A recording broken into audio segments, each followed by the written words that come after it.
Hey everyone, in today's video I'll show you how to delete a Vinted listing step by step. I'll be showing you this on the mobile app. At the bottom, you'll typically see a navigation bar.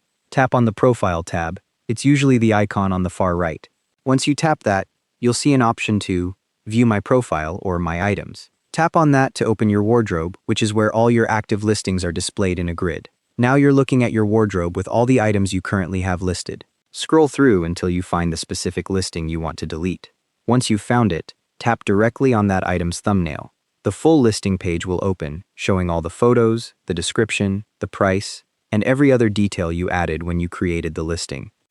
With the listing page open, look up at the top right corner of your screen. You'll see a small icon with 3 vertical dots stacked on top of each other. That's the Options menu.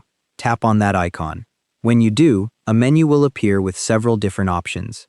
You'll see things like Edit, and you'll also see Delete. That's the one we're looking for. From that menu, go ahead and tap on Delete. As soon as you tap it, a confirmation dialog will pop up.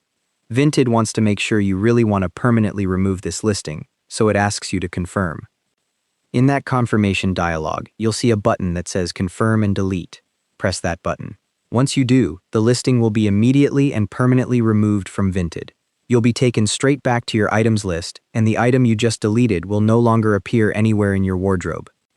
Now, a couple of quick things to keep in mind. First, make sure you're choosing Delete and not Archive. Archive just hides an item temporarily, but Delete removes it completely.